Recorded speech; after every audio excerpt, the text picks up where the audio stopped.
This is Rap the News. Our brother Deshaun writes, that would be so awesome. Do you think you could do a lesson on the process and spiritual effects of fleeing Babylon? I mean, I feel like I'm actually changing in a very powerful way and have a real closeness to the Most High. Of course, he knows we can do a lesson on this, and that is what we are doing right now.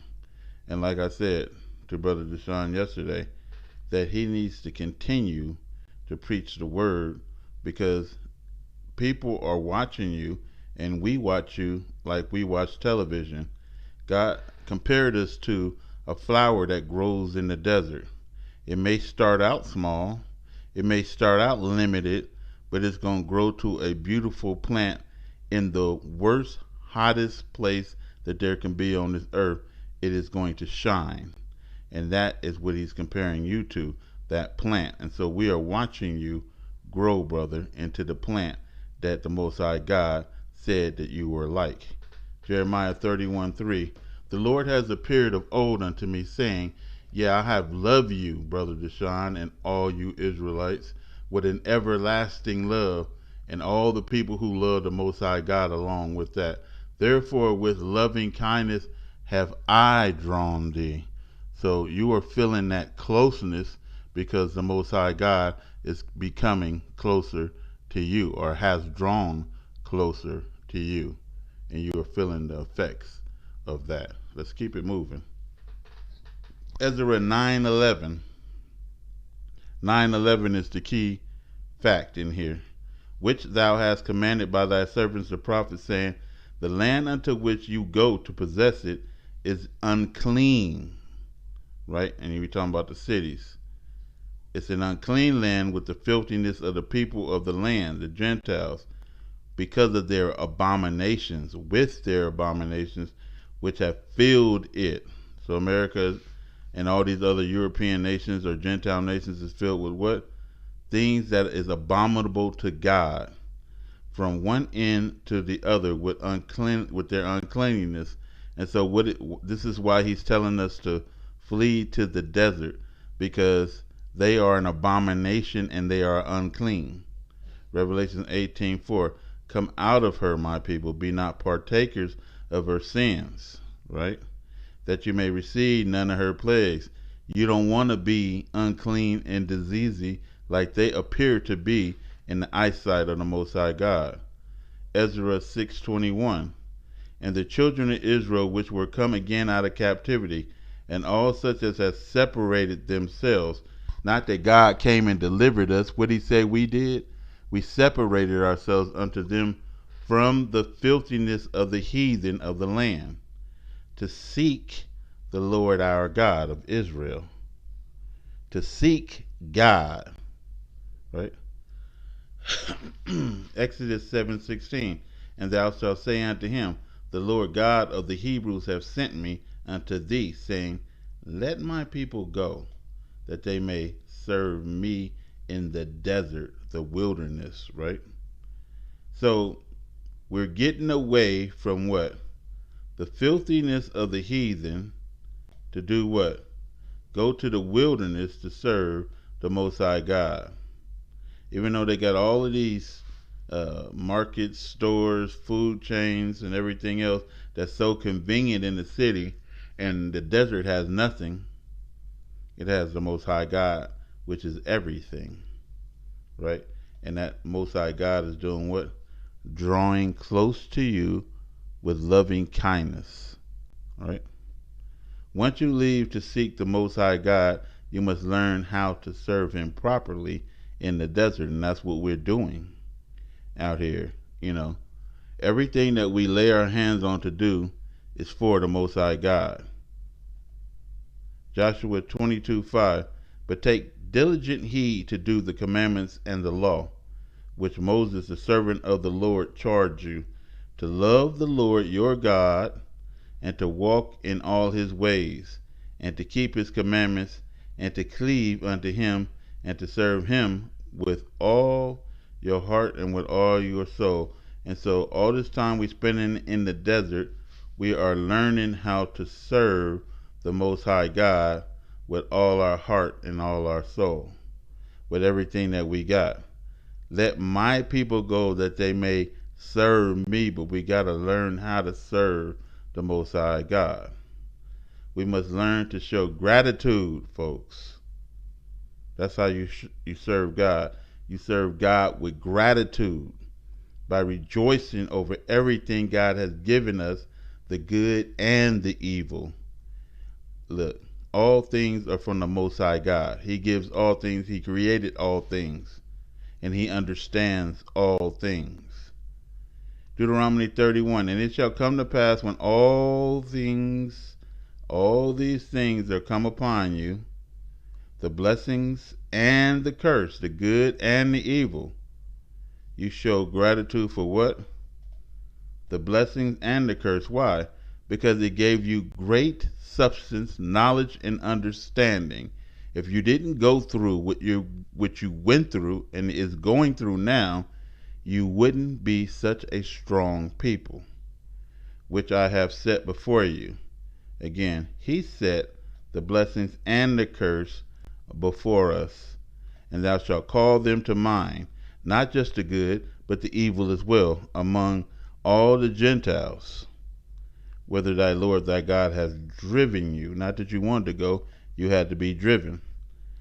And shalt return unto the Lord thy God, and shalt obey his voice according to all that I command you today. You and your children has to, with all your heart and with all your soul, as written up here as well.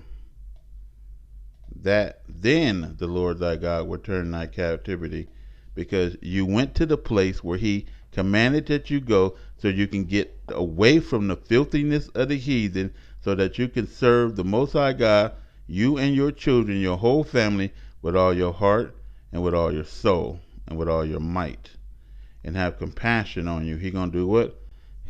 Show you some more of that loving kindness, huh? And will return and gather thee from all the nations whither the Lord thy God hath scattered thee. If you didn't flee Babylon, he said, go out to the desert and make a highway of holiness for him. That is where he's returning to. Every place where you made where you just worship and serve him alone. Right? 1 Peter 1:7, the trial of your faith being much more precious than gold that perish. All the crap that we went through and the substance that we got from this learning, is more precious than gold, is valuable. Though it be tried with fire, we went through hell, might be found unto praise and honor and glory in the eyesight of the Most High God.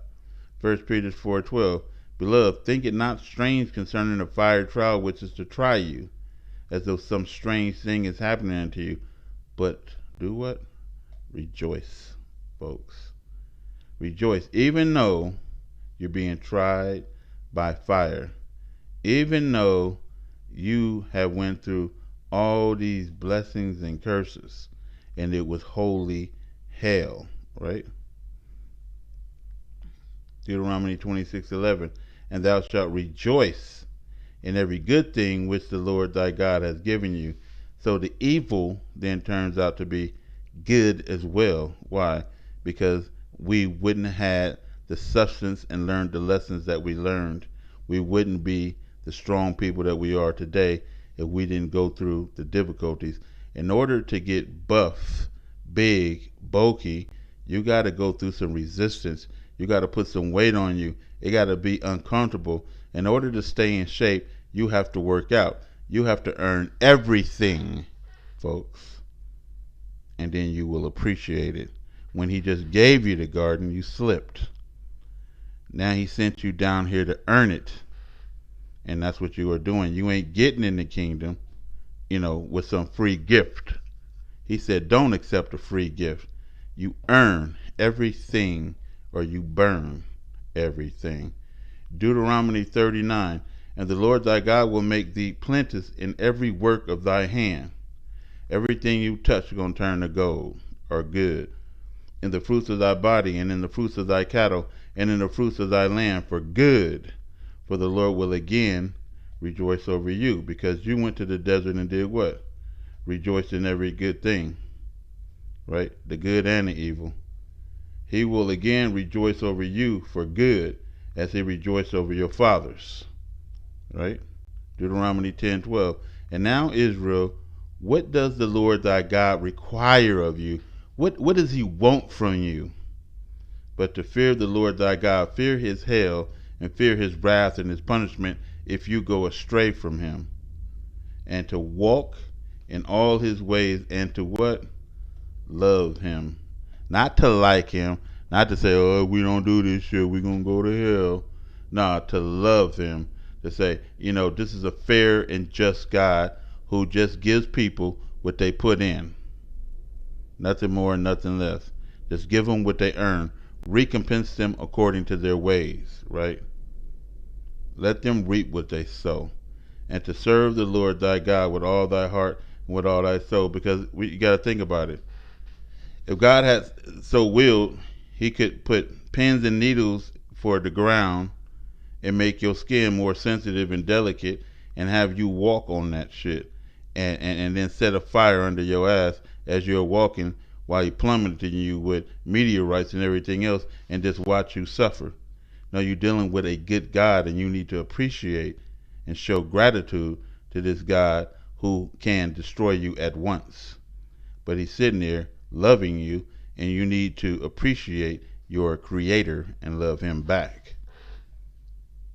Ecclesiastes 12:13. Let us hear the conclusion of the whole matter of this life. Fear God and keep his commandments, right? For this is the whole duty of man. Romans 8:28. And we know that all things work together for good to them that love God. The evil and the good all work together to them who are called according to his purpose. And so again, God has drawn us in with, I have loved you with an everlasting love. And so he gave us an everlasting love, an everlasting covenant, an everlasting priesthood, and everlasting salvation. You can't have a greater God. This is Rap the News.